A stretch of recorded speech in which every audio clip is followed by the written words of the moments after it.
HasGas, LC, that one. Go ahead, LC. Just want to verify you're still completing your HasGas readiness. Affirmative. Just verified. HasGas is ready. Roger.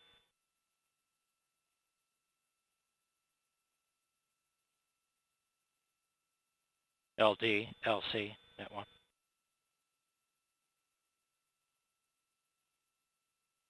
LD-L1.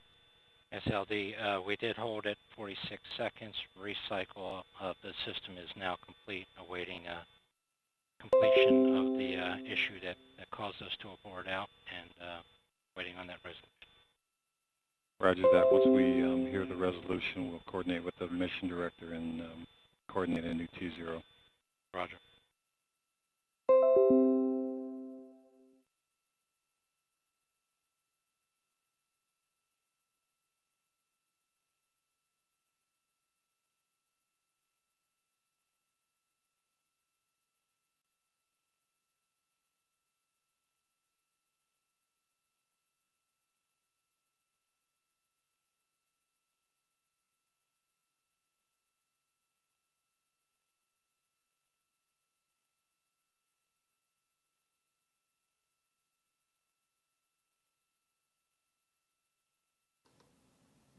This is Atlas Mission Control.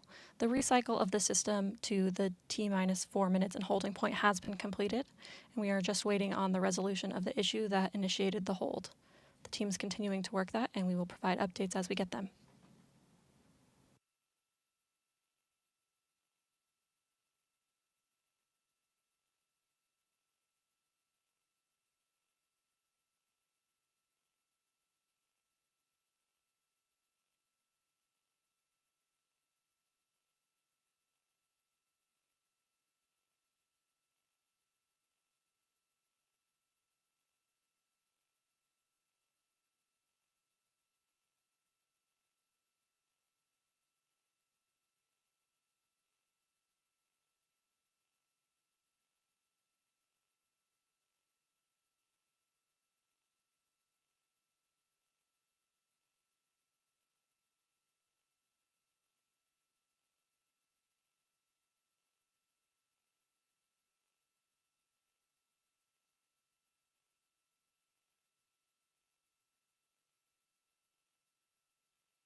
This is Atlas Mission Control. The launch team has completed the countdown recycle of all systems. Engineers are now troubleshooting what caused the countdown to be stopped and how to resolve the issue.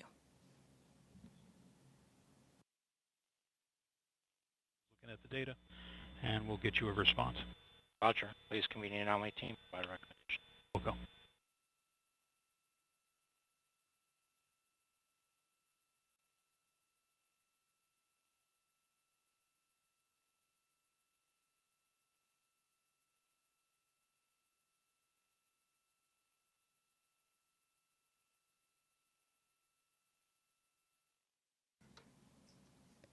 While we wait, I want to take a moment to remind viewers of the spectacular work and success our ULA team, Lockheed Martin, and the Space Force have had in launching the first 5 AEHF satellites starting in 2010. Let's take a look at some footage from those launches. Over the last decade, ULA, in partnership with the Space and Missile Systems Center and Lockheed Martin, have orbited the advanced, extremely high-frequency constellation of satellites. Designed to provide secure, protected, and survivable communications, the first satellite launched August 14, 2010, on an Atlas V 531 rocket, followed by AEHF-2 on May 4, 2012, and AEHF-3 on September 18, 2013. On October 17, 2018, the fourth AEHF satellite lifted off on an Atlas V 551. Carrying 2 additional solid rocket boosters, the Atlas V 551 stack provided the additional liftoff thrust required to carry the larger AEHF-4, AEHF-5, which launched on August 8, 2019, and AEHF-6 satellites. With today's launch, ULA's Atlas V and Cape Canaveral's Space Launch Complex 41 close a decade of support to this vital strategic capability.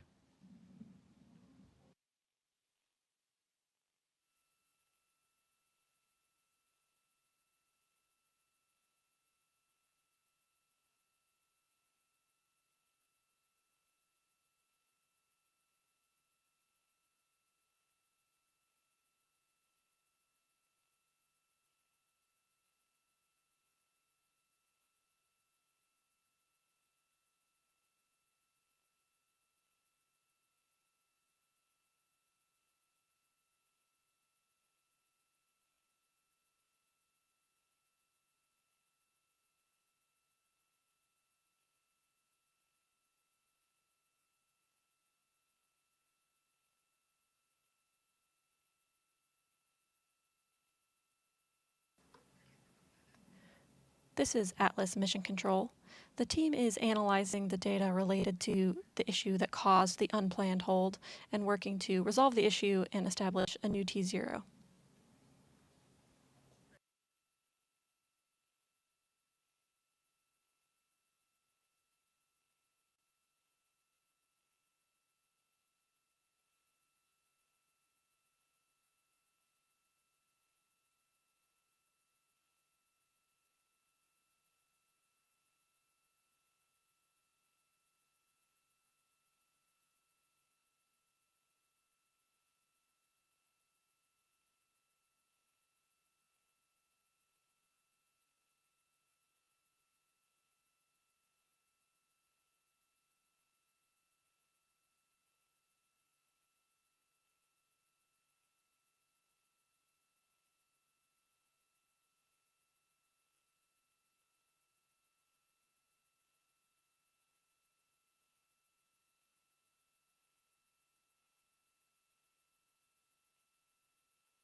This is Atlas Mission Control. The team is working an issue associated with a ground hydraulic accumulator fault. They are working through this issue and will establish a new T0 once we have it resolved.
This is Atlas Mission Control. Engineers are continuing to work through troubleshooting steps to better understand the hydraulics issue that has stopped the countdown. The system has been reset at T-minus 4 minutes and holding, and we are waiting for resolution of the issue before we can establish a new T0.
This is Atlas Mission Control.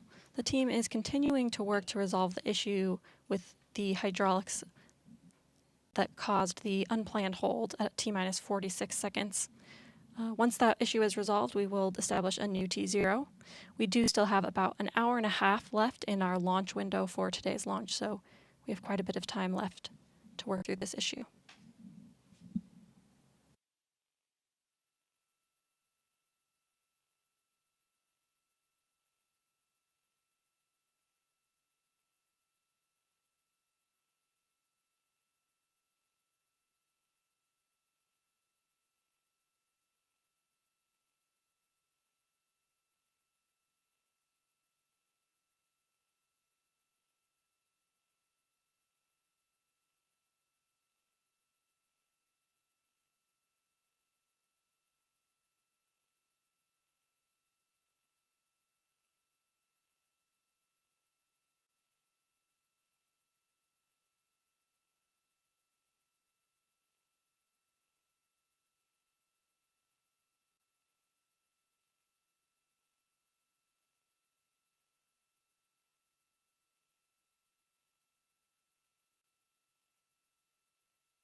Today's mission marks Atlas's 665th launch and the 83rd launch of the Atlas V configuration.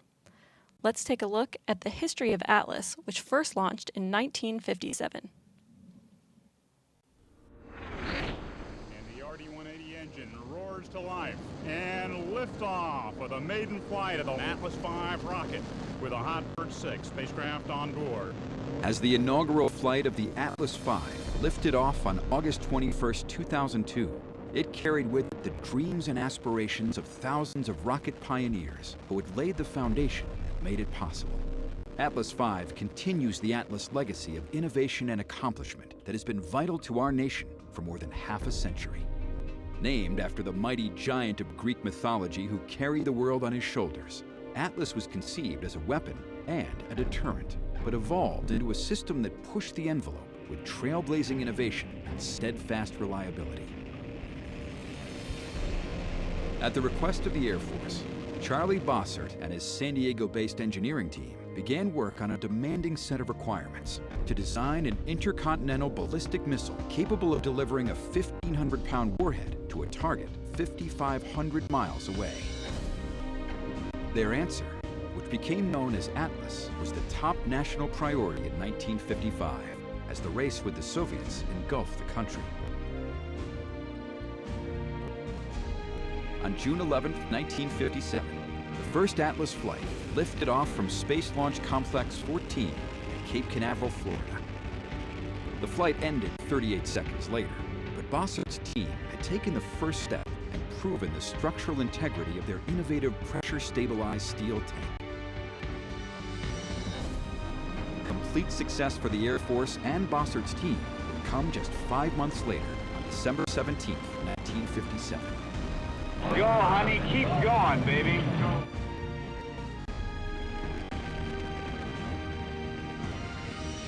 Though the Soviets had beaten the U.S. to space with the launch of Sputnik in October 1957, President Eisenhower would counter a year later when Atlas 10B delivered his holiday message of peace from orbit 180 miles above Earth. Known as Project SCORE, the orbiting Atlas booster became the world's first communication satellite. This is the President of the United States speaking. Through the marvels of scientific advance, my voice is coming to you from a satellite circling in outer space. Attention all personnel, report to the blockhouse immediately. Countdown will begin. On September 9, 1959, Atlas 12D became America's first operational ICBM, following launch from California's Vandenberg Air Force Base. In all, 350 Atlas ICBMs were built and stood on operational alert through 1965. The surplus boosters were refurbished and used by the Air Force, the Army, the Navy, and NASA. The last refurbished booster was launched in 1995. By the early 1960s, the Atlas booster had made the transition from missile to space launch vehicle, and 1962 proved to be a pivotal year. Riding atop an Atlas booster in Project Mercury's Friendship 7 capsule, John Glenn became the first American to orbit the Earth on February 20, 1962.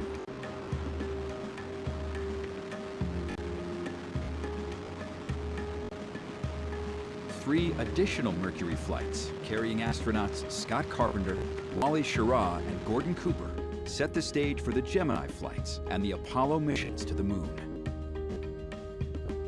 Later that year, Atlas scored another first when Atlas 179D, equipped with an Agena upper stage, lifted off from Space Launch Complex 12 at Cape Canaveral. Its payload, NASA's Mariner 2, became the first successful interplanetary spacecraft. 1962 also marked the debut of the Centaur upper stage, the first to harness the power of liquid hydrogen. The Centaur upper stage, to this day, remains a hallmark of the Atlas system.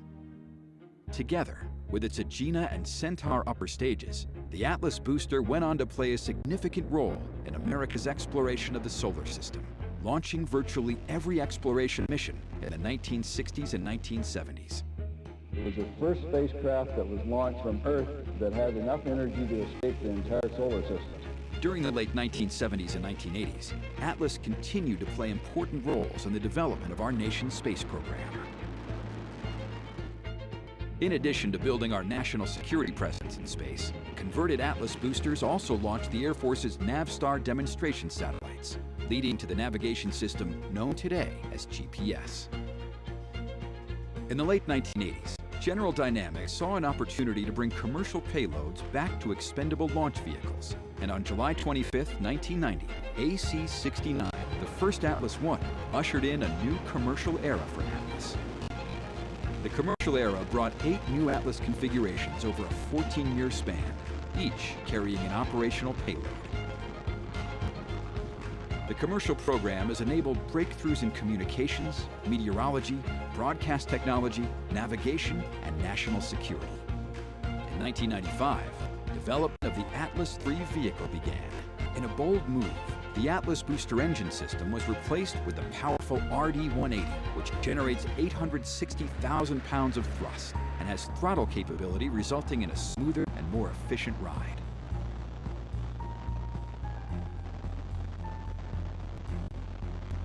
Making its debut from Space Launch Complex 36 on May 24, 2000, the Atlas III provided a substantial performance improvement over the Atlas IIAS. Reliability was increased by reducing the number of engines from 8 to 2 and the elimination of 5 staging events, as well as more than 10,000 parts. This is Atlas Mission Control at T-minus. In 1998, the Atlas team embarked on a development project for the United States Air Force that would forever change the Atlas vehicle. And the RD-180 engine roars to life and liftoff with a maiden flight of the Lockheed Martin Atlas V rocket with a Hotbird 6 spacecraft on board for Eutelsat of Paris, France. For more than 40 years, Atlas vehicles had relied on the pressure-stabilized steel tank developed by Charlie Bossert and his team. In a departure from conventional thinking, the Atlas V development replaced the tank with a structurally stable common core booster. In addition to vehicle modifications, the team took a new approach to processing and launch. Atlas V processing is done vertically, and the mobile service tower has been replaced by a mobile launch platform, which carries the entire assembled vehicle to the launch pad, ready to fuel and launch. The Atlas V is expanded to multiple payload fairing and solid rocket booster configurations, as well as re-establishing a launch capability from the West Coast at Vandenberg Air Force Base.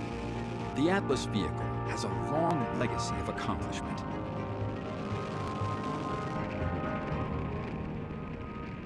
This record of success, which is nearly unparalleled in the launch industry, is built on the lessons handed down from more than 60 years of Atlas experience. It is also a credit to the dedication and persistence of the Atlas team and their passion for mission success, one launch at a time.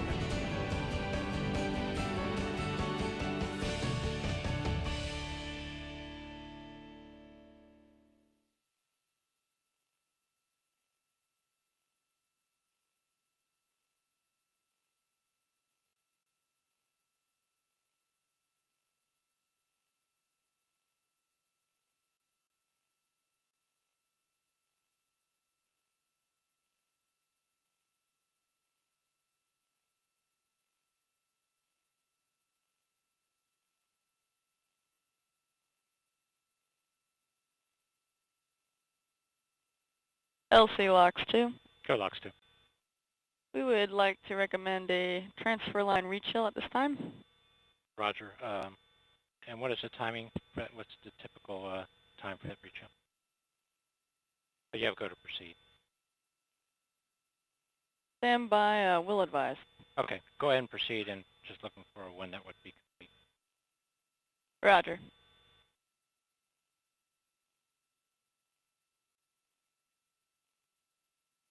LC Locks 2. Go. It'll be about 10 minutes. Roger.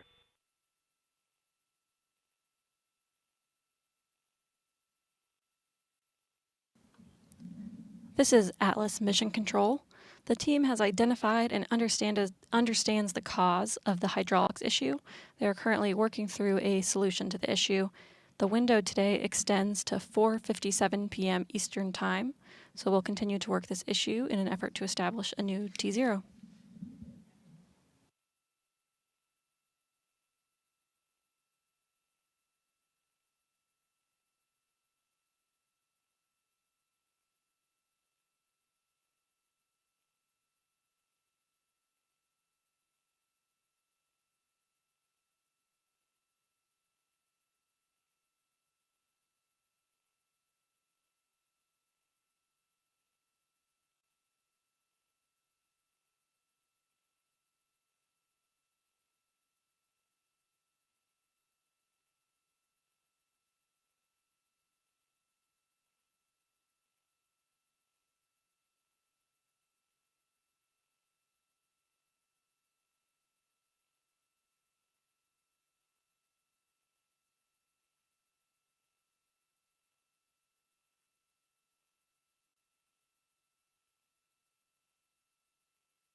LC locks 2.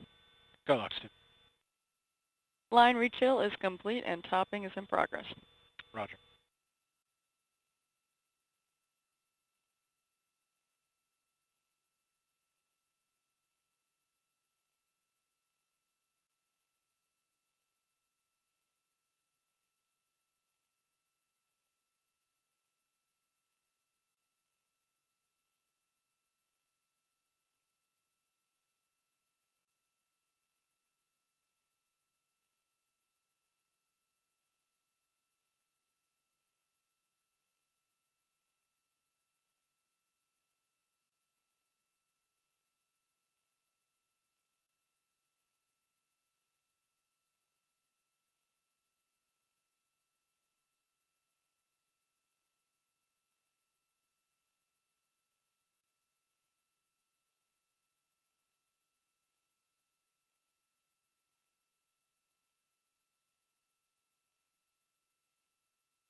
LC, this is LD on channel 1.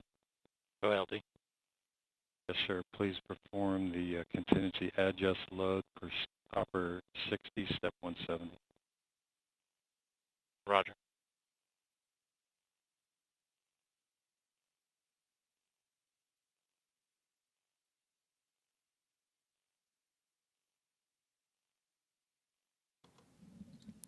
This is Atlas Mission Control. The issue seems to have been caused by a bad amplifier card on a ground system hydraulic pump controller. The team is working on a solution to this issue, and again, we still have until 4:57 p.m. in this launch window, so we're working to find a solution to the issue, and we'll generate a new T0 when available.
This is Atlas Mission Control. The team is working to reset the system that was anomalous. If it does return to stable, then that should resolve the issue and we should be able to generate a new T0. So while the team works that, we will just wait for them to resolve the issue. As I mentioned earlier in the show, today's AEHF-6 satellite, along with the first 5 AEHF satellites, have all been built by Lockheed Martin. Let's take a look at a video from our satellite provider to see more about the AEHF constellation.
Flight Control, LC, that one.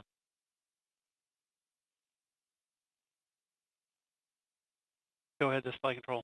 Flight Control, we've been directed to load a new address file. Do you have that file ready for load? Yes, I do. Okay, for Operation 60, Step 170, you can give me the file name and you can proceed with load.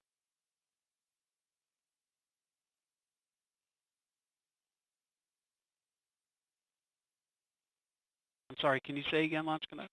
Yeah, if you, I just need the address file name and then you can proceed with it. Yeah, it's adjust_AV086_06. Roger 06, proceed.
LC, this is flight control. Go flight control. Step 170, contingency file adjust _AV 086_06 with SDLCRC Delta Foxtrot Charlie has been verified and loaded into the Inca. Roger.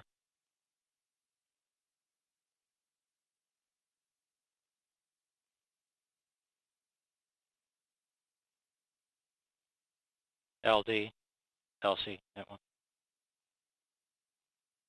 LD on 1.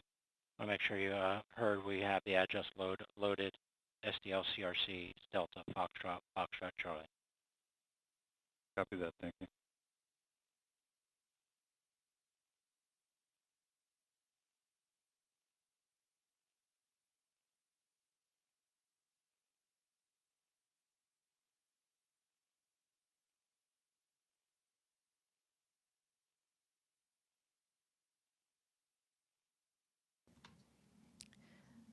This is Atlas Mission Control. After the hold, the launch team completed procedures to back out of the partially completed terminal count. We're waiting on resolution of the issue that caused the hold before a new launch time can be determined. After that point, we will reconduct the launch readiness poll at L-7 minutes and continue through the launch count as normal. So we'll just wait for the team to finish up resolving that issue, and we'll have a new T0 shortly.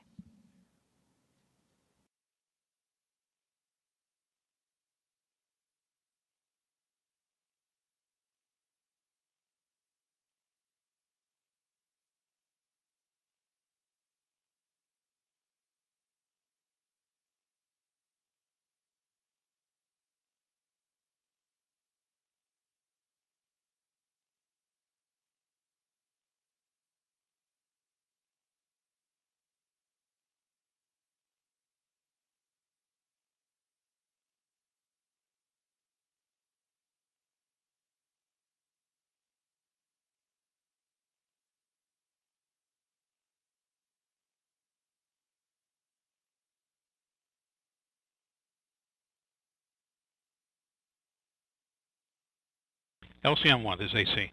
Go AC. Ready to outbrief the booster hydraulic issue. Roger. LD net 1. LD. MD net 1. MD. Proceed AC. Okay, the team did a couple of troubleshooting activities to hopefully get us in position. The second one was based on some experience during the checkout of this vehicle earlier. We turned off the hydraulics and brought it back up. The parameter in question was stable, and we have positioned the engine and TR-MR valves properly. Our recommendation is to try it again. LC concurs. LD. LD concurs. MD. MD concurs.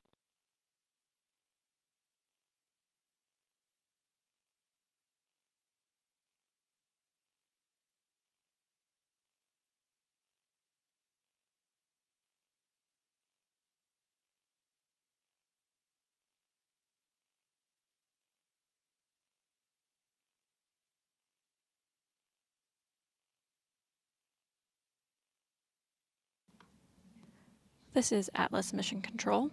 The engineering team developed a troubleshooting test that proved successful in resolving the ground hydraulics issue, so we are standing by to establish a new launch time today.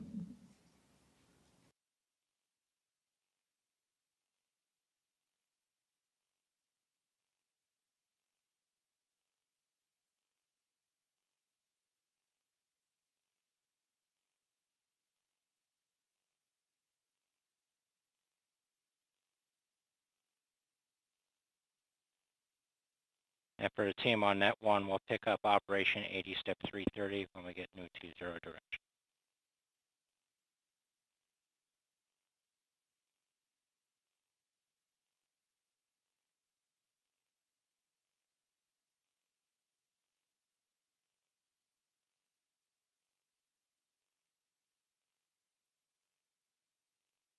LC, this is LD on 1. Go LD. Yes, sir. Please coordinate a new T0 of 2018. Roger, 2018. Good copy. ALC, set countdown clock for new T0 of 2018. RC, please coordinate with the range, new T0, 2018. Roger. OSM.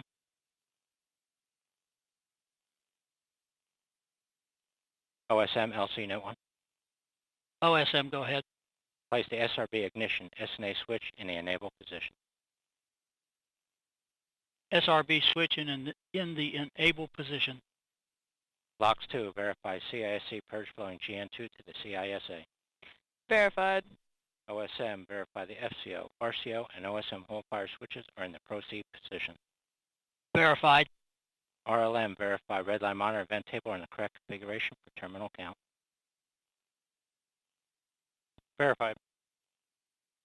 Flight control, perform launch on time verification. Roger. LC, ALC. Go ALC. Countdown clock has been set for new T0 of 20:18 Zulu. Roger. This is Atlas Mission Control. The launch team has coordinated a new T0 of 4:18 p.m. Eastern Time.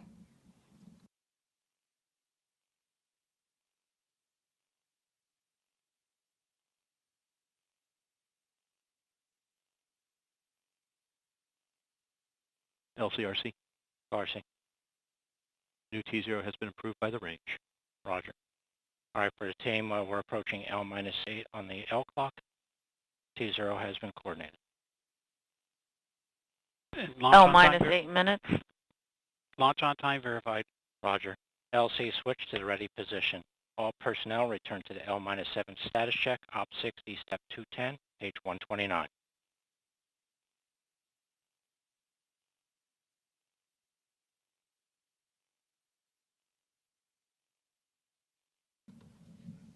In a few moments, launch conductor Scott Barney will poll the launch team for the final go to pick up the countdown. The vehicle system readiness poll includes electrical systems, hydraulics, pneumatics, propulsion systems, flight control, and propellants. Let's listen in as Scott Barney performs the final polling of the launch team.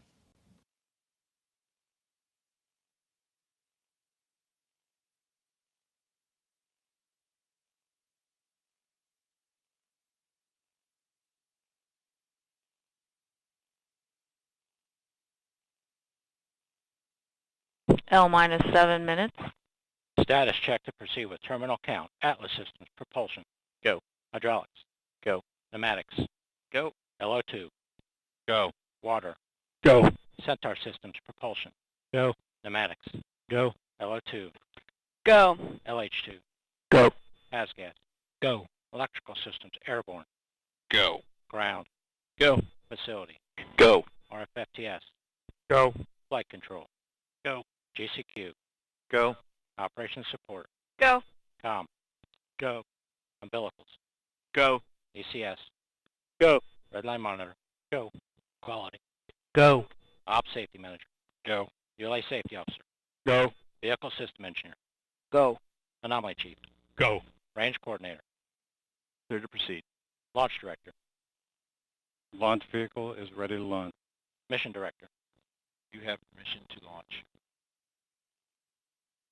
ALC. Verified T0 is set for 2018 Zulu. Verified. Proceeding with the count.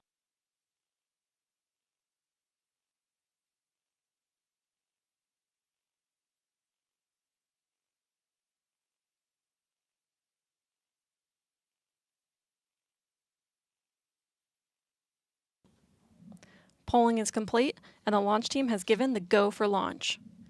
So again, we'll talk about what you'll hear from T-minus 4 minutes until launch. You'll be listening to Scott Barney and his team performing the final steps in the countdown procedure. You will hear the team call out that Atlas LO2 topping has been secured, followed about a minute later by the call out for transferring Atlas and Centaur stages from ground facility power to internal battery power. At T-minus 1 minute 55 seconds, the team will command the launch sequencer to start, followed shortly by securing the Centaur LH2 and LO2 topping activity. At T-minus 1 minute 40 seconds, the team will command the flight control system to launch enable and arm the flight termination system. In the final minute, the Atlas tanks will be verified at flight pressures, followed by verification of Centaur tank pressures. A final status check of Atlas, Centaur, and AEHF-6 readiness is conducted at T-minus 25 seconds.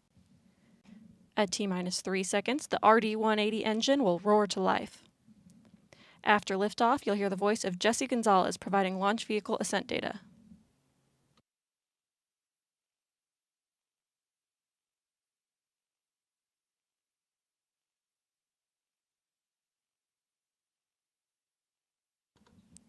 This is Atlas Mission Control at T-minus 4 minutes and holding. We anticipate releasing the hold in just a few moments. T-minus 4 minutes and counting. 3, 2, 1, mark. 355. Ground pyros enabled.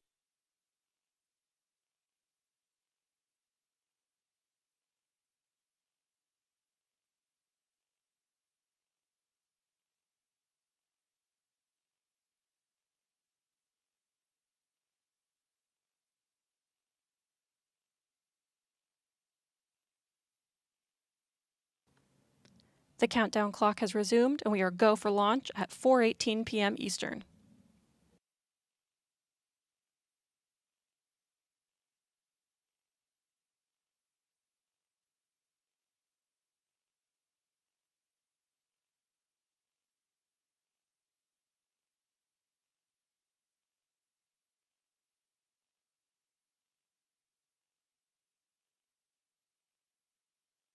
T-minus 3 minutes.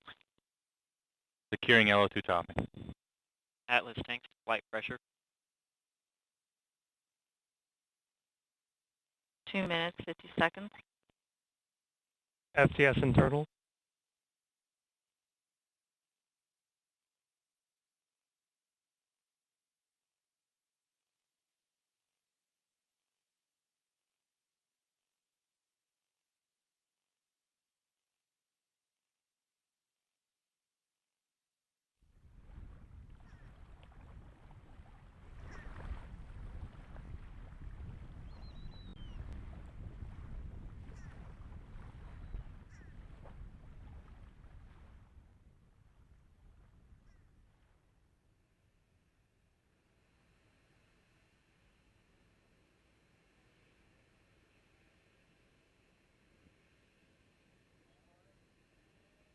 T-minus 1 minute, 59 seconds. Vehicle internal. 155. Launch sequencer start. 150. Securing Centaur LH2. Securing Centaur LO2. 140. Launch enabled. 137.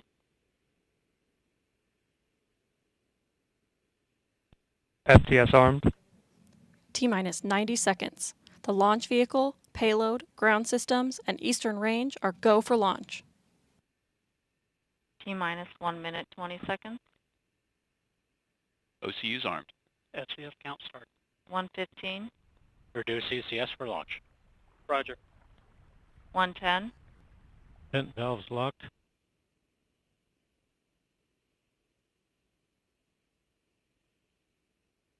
T-minus 1 minute. T-minus 1 minute. Report range status. Range green.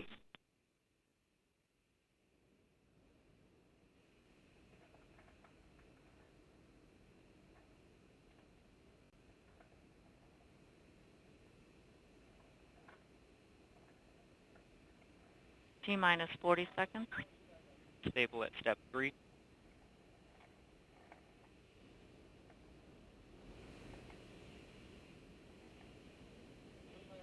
T-minus 28 seconds. ECS reduced for launch. Roger. 25 seconds. Status check. Go Atlas. Go Centaur. Go AEHF 6.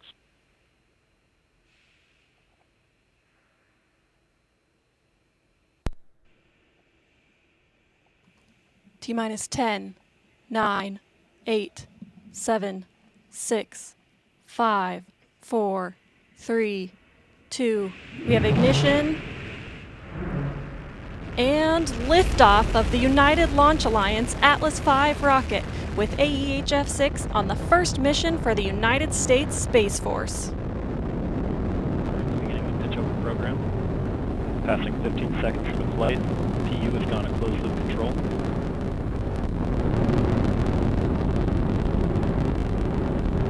The RD-180 is throttling down to 67% thrust as expected. Engine response looks good.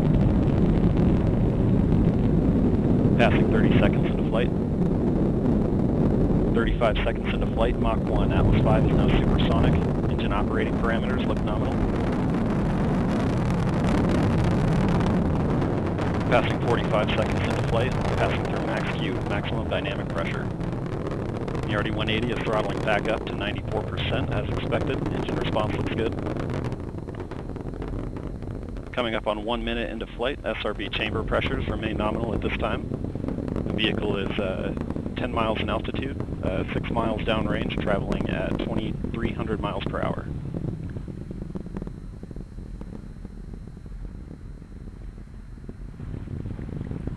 "75 seconds into flight, the RD-180 is throttling to 75% thrust as expected, standing by for SRB burnout shortly.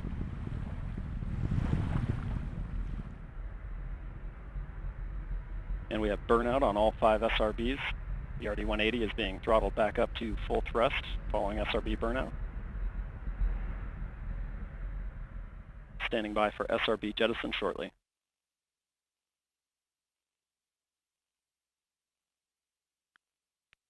And we have jettison of all 5 SRBs. The vehicle has gone to closed loop guidance.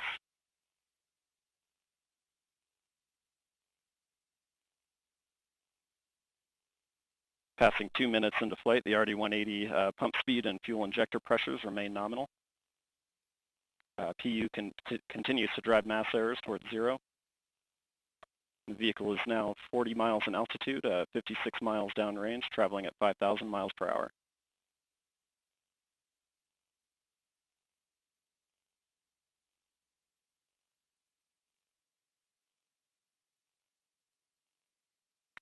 Coming up on 2.5 minutes into flight, approximately 2 minutes left until PICO.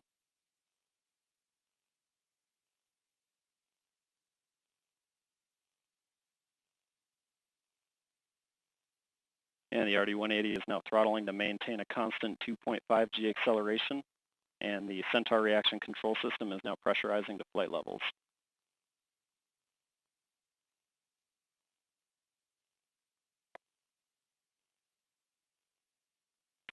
Vehicle body rates remain nominal at this point in flight, and PU continues to operate nominally as well.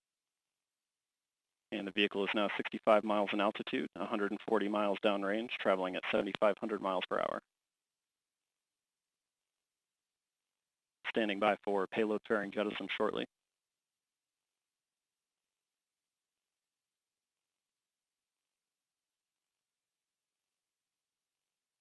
And we have good indication of payload fairing jettison. And we have Centaur forward load reactor deck jettison. PICO is in approximately 1 minute. The RD-180 is throttling back up to 95% thrust as expected. Engine response continues to look good.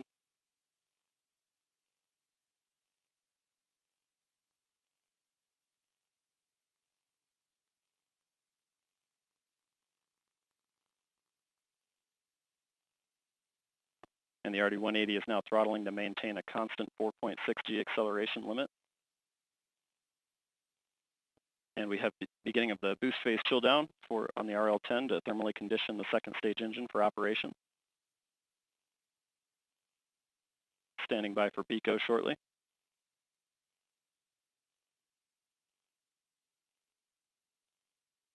We have the end of boost phase chill down.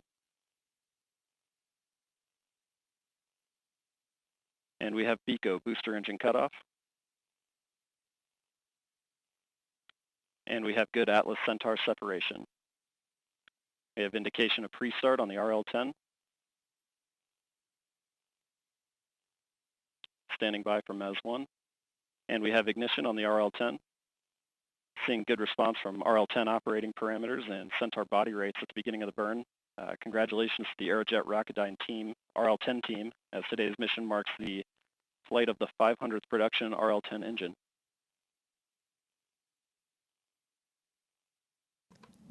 This is Atlas Mission Control at T plus 5 minutes 9 seconds. Jesse Gonzalez just confirmed the successful completion of the early phase of today's flight, and all systems continue to operate nominally. The mission is currently in the first of 3 Centaur engine burns. Our next event, Centaur main engine cutoff, will occur in approximately 6 minutes.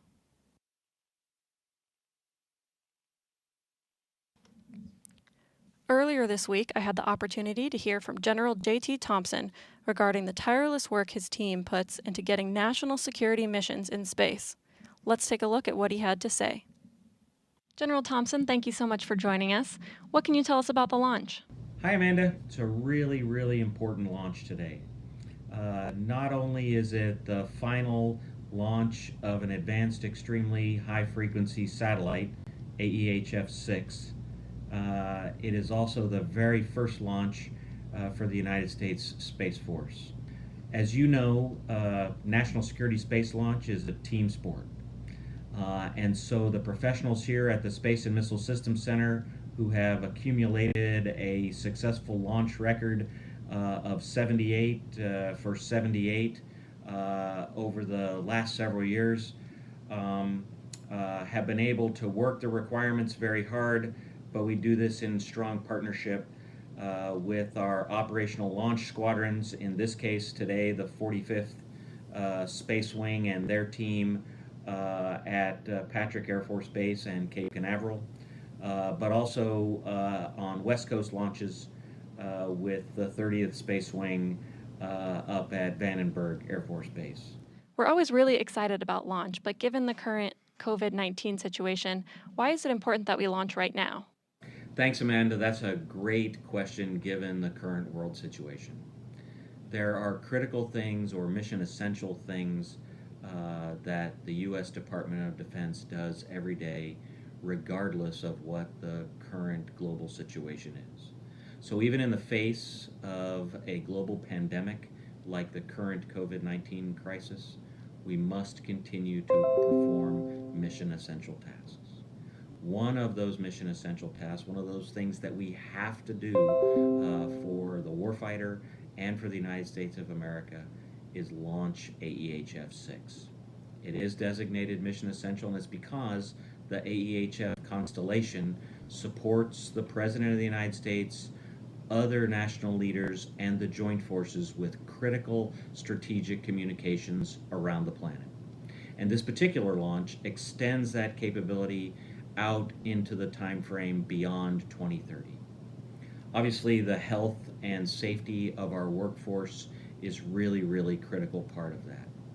And so while we were conducting this mission essential or critical task of this AEHF-6 launch, we've taken every precaution to ensure our workforce is safe. What are some of the partners that utilize and help to operate this constellation? Just like I said earlier with regard to launch being a team sport, partnerships are really, really effective in this endeavor. In fact, one of the tenets that we prioritize under our recent re-architecture called Space and Missile Systems Center 2.0 is partnership, and the AEHF-6 launch really exemplifies that concept. Obviously, the completed constellation possesses the capacity to serve all of our joint partners with the strategic terminals that they possess to be able to do protected SATCOM. So the Army, the Navy, our brothers and sisters in the Air Force, as well as a number of our international partners and allies around the planet, certainly Canada, the United Kingdom, Australia, and the Netherlands are all part of the program and very critical to the success of the program. Obviously, our industrial base has huge partnerships associated with this effort. United Launch Alliance from the rocket standpoint, and from the satellite standpoint, Lockheed Martin is the prime, although Northrop Grumman provides the payload to Lockheed Martin for this important satellite that is AEHF-6. Well, thank you for answering our questions. Is there anything else you'd like to add? Amanda, only that I offer my hearty congratulations to this entire team that made this particular launch happen.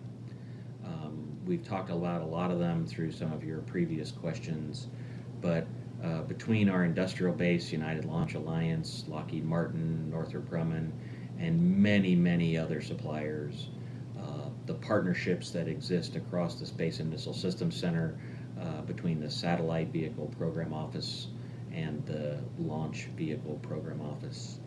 And then across the partnerships at the 45th Space Wing and the United States Space Force, we just couldn't do it alone. And the teamwork that these folks have exemplified throughout this launch campaign has truly been remarkable. Frankly, it would be remarkable in a normal world, in a normal set of launch challenges.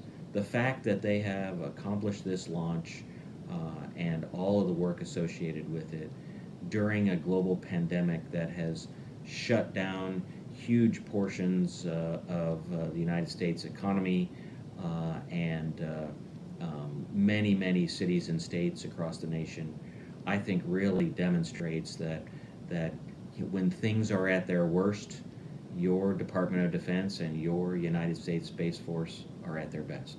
Thank you so much for joining us today.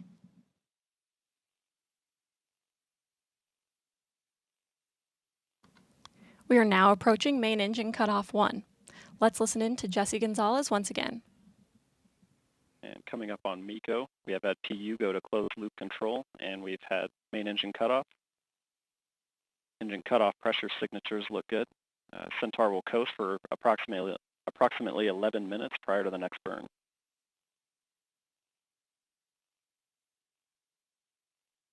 Near the end of the first burn, we did have IIP vanish, and Centaur is now orbital.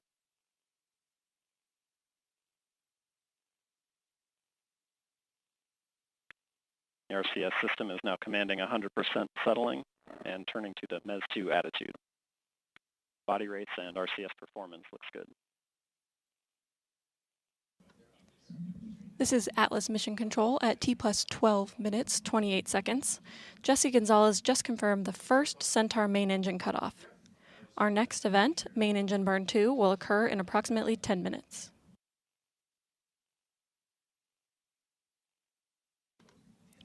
Recently, I sat down with ULA's Julie Chittenden to discuss how thermal aspects play a role in a rocket launch and in AEHF-6 in particular. Let's take a look at our conversation. So I'm here with Julie Chittenden, and she is a thermal engineer. So Julie, can you talk a little bit about what that means and what you do? Well, in space, it's really hostile. So as a thermal engineer, what I do is I look at all the components of the rocket and make sure they don't get too hot or too cold to function. And what's really cool is that as a thermal analyst, I get to look at the entire rocket, not just one component. So what are some of the things we do with every rocket to mitigate the thermal impacts? Yeah, so there are several things that we do with every rocket. One is surface coatings. It's kind of like when you have a white car and a black car outside, you can walk up to them and tell that the black car is hotter than the white car. So if there are things that are going to get too hot, we may paint them white or use some other kind of surface coating that will keep it in a certain temperature range. Other things that we can do, add insulation. We've all seen the lunar lander, and it has that gold foil part to it. That's actually insulation, and it's really lightweight. So we use something similar to that we can cover components with or other items just to make sure that they stay within a temperature balance. A lot of our missions have a relatively short time frame between liftoff and spacecraft separation, but for this launch, the Atlas V rocket is taking the AEHF-6 satellite to a geosynchronous transfer orbit, and that's almost 6 hours from liftoff till separation. So what are some of the thermal considerations for these particularly long duration missions? When you're in space longer, you have a much higher chance of getting too hot or too cold. So there are certain things that we can do to help mitigate that. One is if a component's getting too cold, we might put a heater on it to keep it warm during the mission. The other thing that we can do is do more passive thermal mitigations. So one thing that we do is we use what we call a barbecue roll. It's kind of like rotisserie chicken. So that's what we're doing with our stage or our vehicle, is that we'll start a roll so that one side doesn't get really, really hot because the other side will get really, really cold and everything will be kind of out of bounds. So this way we get nice even heating and nothing gets super hot or super cold. So do any of those launch considerations go into the actual time that we're able to launch at? There are times where when we're looking at thermal considerations, we may say, you know, hang on, we're in shadow like a really long time and we're getting really cold. So we might not want to launch at this day or time. What happens when we have a decal or we paint a different color somewhere on the vehicle? Yeah, when you see the rocket on the launch pad, you see those really nice decals on our fairing. We do account for that. We do have a white fairing for a reason, because, you know, in Florida it's a little hot. So we like to keep things a little bit cool. But yes, we do account for those dark decals as part of our analysis. And if there were any significant changes, we'd have to go back and double check and make sure that we're okay. So you mentioned that you look at the different amounts of time that you're going to spend in the sun versus the shadow on orbit. How does that go into affecting the actual performance of the vehicle? Yeah, if you are in the sun for a really long time, you're pumping heat into our tanks. So we use cryogenics, which boil off at a very low temperature. So if you're pumping heat into the tank, you're boiling off your fuel. And the less fuel you have, the less time you can burn, which basically decreases the performance of the rocket. So what we do is we see how much heat goes into our tanks. We hand that off to our propulsion analysis, and they determine what that does to our performance of our vehicle. Awesome. Well, thank you so much for talking to me today. It was great having you. Well, thanks.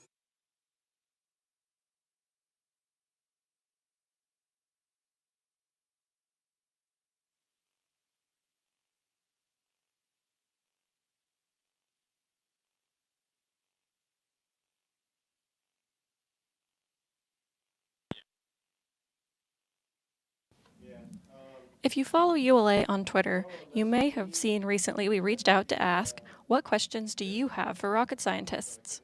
You asked and we answered. Here are some of the best submissions that we received. So our first Twitter question is, what makes the AEHF-6 launch special? Every launch is special, but this launch has 3 specific historical aspects to it. So first, this is our first national security launch for the U.S. Space Force. Second, this is the 6th and the final satellite in the AEHF-6 constellation, the secure military communications constellation that'll now be complete.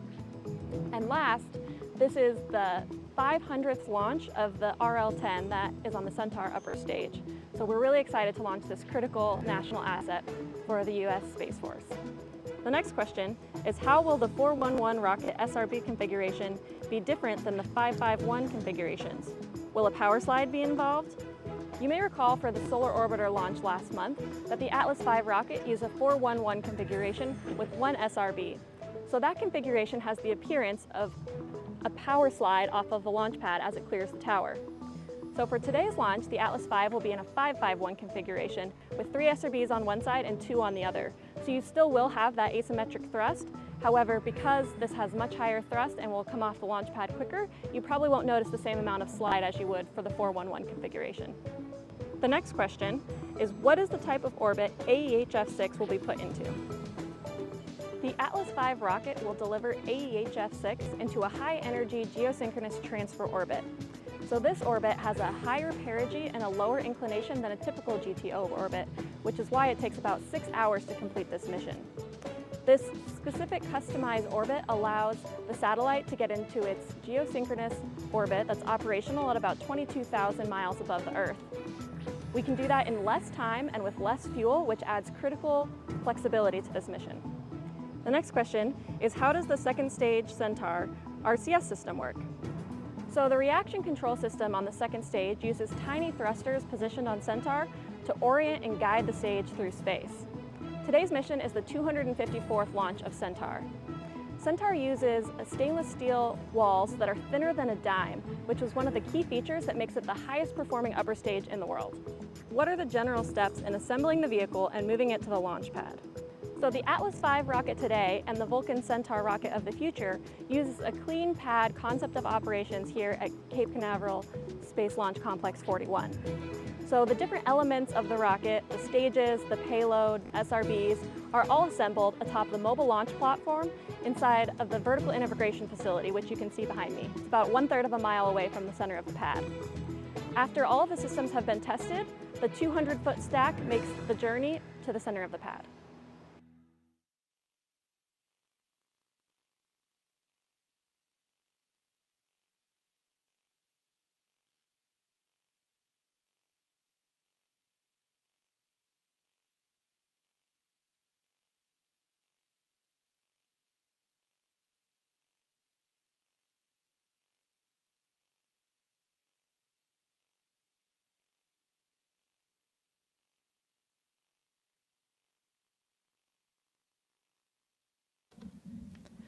Established on December 20th, 2019, the U.S. Space Force is a new military service that organizes, trains, and equips space forces in order to protect U.S. and allied interests in space and to provide space capabilities to the Joint Force. ULA's launch today of the AEHF-6 satellite is the first mission under Space Force Command. Here's a message from Tori Bruno, ULA's president and CEO, on this historic event. I wanted to say congratulations to the newly formed United States Space Force and to say how excited we are to fly the very first mission for the Space Force. And I think it's just so apropos that it is the advanced EHF-6 spacecraft, the sixth generation of this constellation, or the sixth satellite of this constellation, that provides secure military communications around the globe, helping to keep our troops safe, being a part of our allied presence with other countries, and being a backbone of keeping the peace here on Earth and now also keeping the peace out in space. We are pretty excited to fly this at ULA. We care a lot about these missions. We understand them. We know how important they are, and we are all about their mission success. So now I have really just three things to say. Go Atlas, go Centaur, and go Space Force.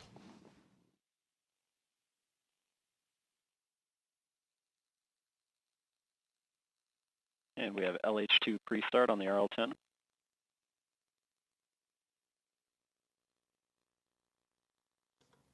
We are now approaching main engine start 2. Let's listen in. And we have LOX pre-start on the RL-10.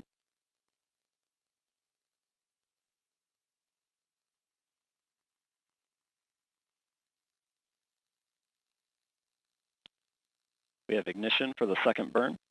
This burn will be approximately 6 minutes in duration, and the TDO-2 payload will be deployed shortly after MECO-2.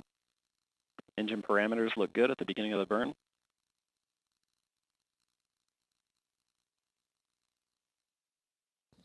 This is Atlas Mission Control at T plus 23 minutes 7 seconds. We just heard confirmation of the second main engine start. Main engine cutoff 2 is planned to occur in approximately 6 minutes. While we wait, I wanted to give our audience an update today on the progress of ULA's new rocket, the Vulcan Centaur. Over the last year, we've made steady progress towards a first flight in 2021. Last spring, we completed the System Critical Design Review and transitioned into building hardware in our factory in Decatur, Alabama. The structural test booster was completed last summer and moved to our partners at Dynetics for testing. In parallel, modifications were made to Space Launch Complex 41 here at Cape Canaveral to accommodate the larger Vulcan Centaur rocket. Those modifications included larger fuel storage tanks and increasing the capacity of the acoustic water suppression system. In the vertical integration facility, platforms were extended, and in the Spaceflight Processing and Operations Center, a second mobile launch platform was constructed to enable both Atlas V and Vulcan Centaur launches from Slick 41, an industry first. Finally, production continues in Decatur for the first 2 Vulcan Centaur flights, launching Astrobotic's Peregrine Lunar Lander and Sierra Nevada's Dream Chaser to the International Space Station.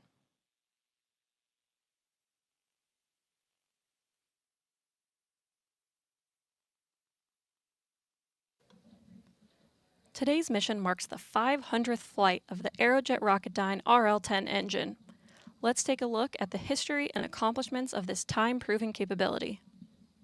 The RL-10 has been the upper stage workhorse for the United States for over 50 years because of its incredible reliability and high performance.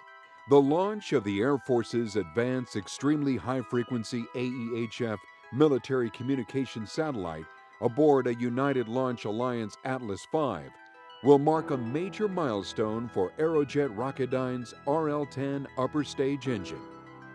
The RL-10 engine will be making its 500th flight, spanning over 50 years of space history.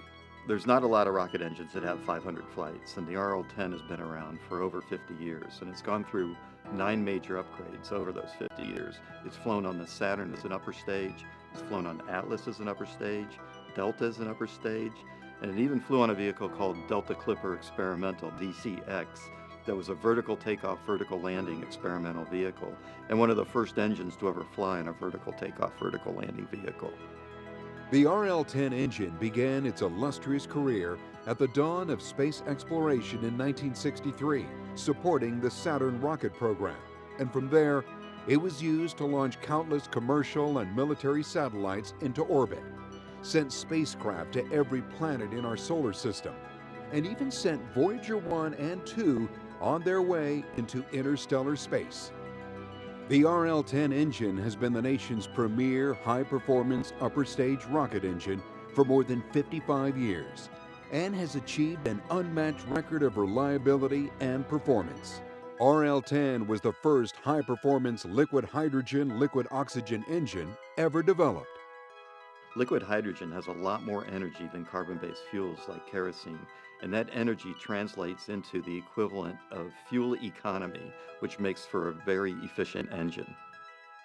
Recent advances in technology and additive manufacturing processes continue to increase the performance and quality of the RL-10, making it the perfect solution for future rocket programs like ULA's Vulcan rocket and NASA's Space Launch System that will take us back to the moon and eventually onto Mars.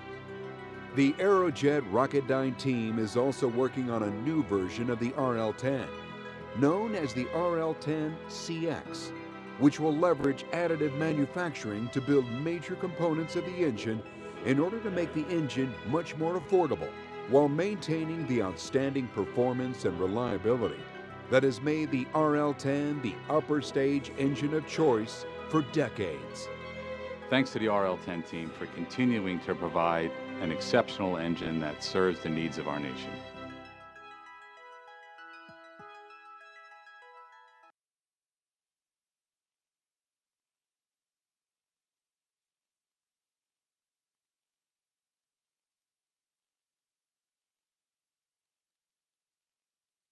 Approximately 1 minute remaining in the burn, continuing to see very good performance of the PU system and very low mass errors.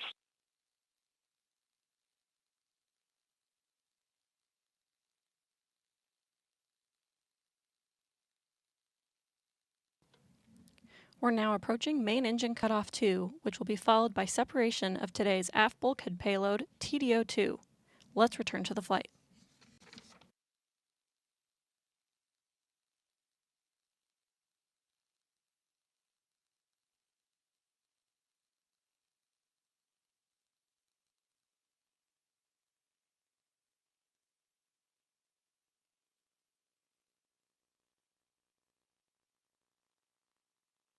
Standing by for MECO 2 shortly.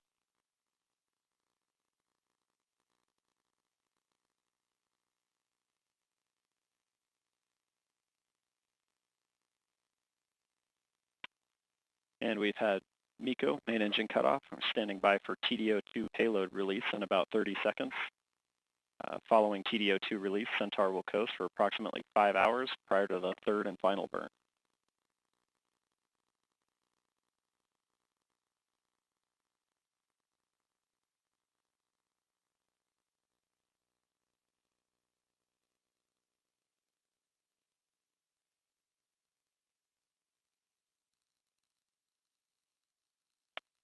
And we have good indication of successful deployment of the TDO2 spacecraft from the Centaur aft bulkhead carrier.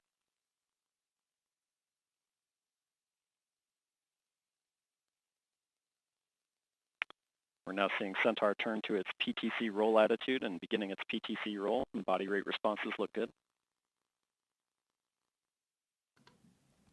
With TDO2 separation, I'd like to thank Jesse Gonzalez for his support of today's show. For continuing updates on today's mission during this 5.5-hour coast, the final Centaur burn, and spacecraft separation, please visit ULA's live launch updates blog at ulalaunch.com or join the conversation on Twitter and Facebook. We'll now complete today's coverage with another look at today's liftoff, which occurred at 4:18 p.m. Eastern Time. I'm Amanda Sterling, and on behalf of the entire launch team, thank you for joining us and have a great rest of the day. 5, 4, 3, 2, we have ignition and liftoff of the United Launch Alliance Atlas V rocket with AEHF 6 on the first mission for the United States Space Force. After 15 seconds of flight,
I could quote you a lot of the ISPs from Engines in Kerbal Space Program, but I can't off the top of my head. Could you repeat that? 449. 449. So back from the studio again, our experts in the background. That was Michael Baylor. Next space flight said it was 449 seconds was the specific impulse of the RL-10 on the Centaur upper stage. There you go. See? All I got to do is talk long enough. If I run my mouth for long enough, I can get the right answer in my ear over here. So really well. Really well. Let's see. You can see. Oh, wow. Terminator, you're saying you can see it flying over Wales, UK? You should try to get a picture of that if you could. That's cool. Was it on a trajectory that was flying over Wales? You know about ISP, but what is the ISP? The ISP is the number of seconds that a rocket can, I guess, basically hover based on the unit of fuel, on one unit of fuel. It's the number of seconds that you can use a unit of fuel to produce a specific amount of thrust.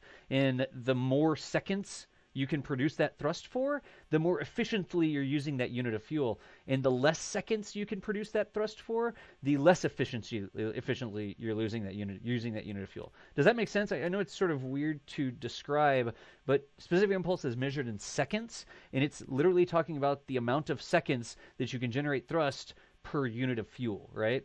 So imagine that you had an engine. These are my engines. They're very Kerbal engines, right? This is an engine, and it has, say, 1 unit of fuel in it. And I'm just going to make up units here, just 1 unit of fuel. And if you use that fuel, you blow it up and you throw it out the back, right? How many seconds can you produce X amount of thrust? If you can only produce it for 200 seconds, because your engine is a Lamo 3000 or whatever the name of the engine is, if you have another engine that is actually, look, I'm going to draw it with a bigger engine bell too. If you have another engine that's efficient like the RL-10, and it has the same 1 unit of fuel, and it's creating, well, RL-10 is optimized for vacuum, so let's go ahead and put the thrust coming out of the side like that. The RL-10 could use that same unit of fuel and produce that amount of thrust for 449. So that's why higher specific impulses are better. The higher the specific impulse, the more seconds it can use that unit of fuel to create that amount of thrust. Does that sort of clear it up for you? I like my drawings. Let's see here. I'm scrolling down because again, I'm not looking at these in real time. I'm just scrolling through and seeing if I missed anything. Do we know the actual frequency of the satellite? Kevin Caldwell, if you're trying to pull like a war games and log into the military satellite, I don't know the frequency of the satellite. I'm not sure that that's something that you would be able to Google either. I'm just going to toss that out there. If that's what you were asking. If you mean frequency like the orbital period of the satellite, that might be something that we could look up. But if you're trying to, like type a lot and then say I'm in, that is not something. Even if I knew that I would tell you on a live stream. I'm just saying. I'm still scrolling down. What's my name? What's my name? I'm Das. So when it says studio host John Das Galloway, that's me. I do Twitch streaming usually, but I'm here helping out NASA Spaceflight doing the studio hosting. So when we're doing scene changes, getting remote camera set up and that sort of stuff, that is me here from the NASA Spaceflight studio, live from Charlotte, North Carolina, which is not really a hotbed for spaceflight activity, but I'm here. Let me keep on scrolling down. The nozzle extension, Scott! Dude! What's up, Scott? When did you sneak through here? You actually answered in chat. I wasn't looking in chat. You said RL-10 gets up to 465 seconds of specific impulse. Good. I should have Skyped Scott, and he could have done the specific impulse explanation a lot better than I could have. Dude, how are you doing? Thanks for stopping in and saying hi in chat. And their Delta 4 second stage has a nozzle extension that gives it better performance. It like goes bzzz, and it literally extends the nozzle out to constrain the exhaust and get a little bit more bang for the buck. Wow, you have clear skies in Scotland. Nice. I wish there was some way that I could highlight Scott's information over here, because on Twitch I can set Scott as a VIP, and anytime Scott talks in my Twitch stream, it says that he's highlighted, so I don't miss that stuff. You're chatting from work right now, still writing code from work. No kidding. And he also said the orbital period will be 23 hours and 56 minutes. There you go. All right. Finally, there we got that. We got that. How did you get your face and body cut out at the bottom of the screen? It was a streaming accident. It was an industrial streaming accident. And just like right here, there was a camera angle at one point, and it just like literally from the armpits down, I'm just not... I exist below what you see on the camera. I'm just going to toss that out there for you. It's a camera angle, and it's camera cropping. Cool. Scrolling down. I'm scrolling down. Let's see. Again, I'm not reading questions out of a queue or anything. I'm just grabbing them myself. Let's see here. Was fun at Wallops. Hey, Joseph, how are you doing? Stay healthy and safe. I am sheltering in place. We've got food and stuff like that. Critical outings only and stuff. But give him a blue wrench, right? Put him on the hook to moderate. I don't think that I would wish that upon Mr. Manley. I don't think that I would wish moderating live YouTube chat on Scott. Ay, ay, ay. So, am I missing anything else? If there's not anything else that would need my skills of a telestrator, it's a program called Epic Pen, and it is a Cintiq drawing tablet that I use to sort of annotate things on the screen. I've been using this for my Kerbal Space Academy boot camps and my Kerbal Space Academy how-to lessons. I do live streams where sort of I watched a lot of Scott Manley. And then I was like, I think I could do that. And I do live streams on Twitch where we teach people how to play Kerbal Space Program live so you can answer questions. The last couple days with everybody being sort of back at home, I've been doing what I call Kerbal Help Desk every day. So whatever your skill level, wherever you are in Kerbal Space Program, even if your question is, what the heck's a Kerbal, you can stop by my Twitch channel, which is twitch.tv/DasValdez. And every day I've been doing these live Kerbal help desks, helping people learn some Kerbal. But honestly, you're not going to go